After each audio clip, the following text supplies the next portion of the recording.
Most pilots think they choose airplanes rationally. They don't. They choose them the exact same way people choose cars. And once you see it, you can't unsee it.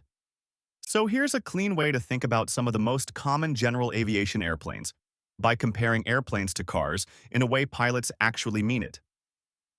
Let's start with the Cirrus SR-22. The SR-22 is the Tesla Model S of aviation. Not because it's electric, but because it reset expectations. It's fast, modern, highly automated, and designed to reduce workload. The parachute and safe return fundamentally change how people think about safety, similar to the Tesla's now-copied self-driving features. Just like Tesla, the SR-22 attracts tech-forward owners as well as people entering aviation from outside the traditional pilot path. To some pilots who prefer a more vintage plane, it feels sterile. To owners, it feels inevitable. If you want an SR-22, nothing else really replaces it. The first trainer plane for most pilots is the Cessna 172. The Cessna 172 is the Honda Civic of aviation. It's affordable, predictable, and incredibly easy to fly. For many pilots, it's their first airplane, just like a first car. It's forgiving, stable, and does exactly what it's supposed to do. Nobody buys a 172 to be impressed. They buy it to learn, to build time, and to gain confidence. And just like a Civic, most pilots eventually move on, but they never forget it. Now let's talk about the Beechcraft Bonanza. The Bonanza is a Mercedes E-Class. Refined, comfortable, timeless. It doesn't chase trends, and it doesn't shout. It's smooth in turbulence and incredibly well-balanced. You can get a 20-year-old Bonanza or Mercedes E-Class for an affordable price. Bonanza owners care deeply about how the airplane feels, not just what it does. It's an airplane you grow into, and rarely grow out of. Next is the Cessna 182. The 182 is a mid-size SUV. Think Ford Explorer.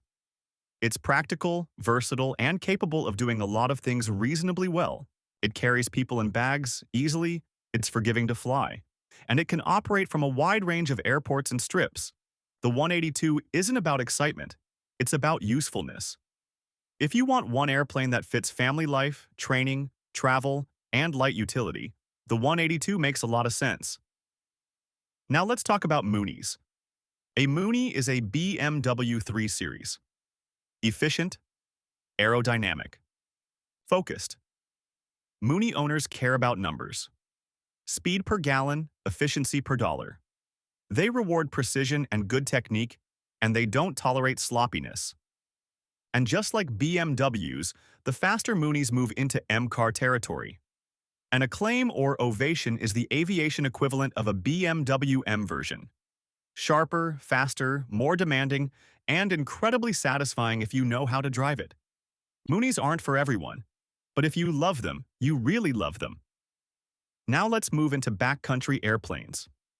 The Aviat Husky is a land cruiser, heavy, planted, and confidence-inspiring. It's not playful, it's not cheap, it's dependable. The Husky handles wind well, lands predictably, and feels like a serious tool.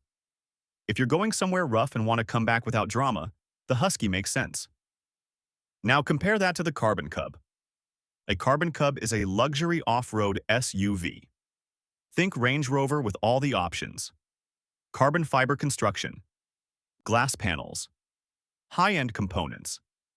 It has serious four-wheel drive capability, short fields, low speeds, backcountry access, but it does it with refinement and premium features. Carbon Cub owners aren't choosing simplicity. They're choosing performance and luxury in a specialized mission. It's a very expensive way to have a lot of fun. Finally, let's talk about the Vision Jet. The Vision Jet is a Rolls-Royce. Not because it's flashy, but because it's about luxury and effortlessness.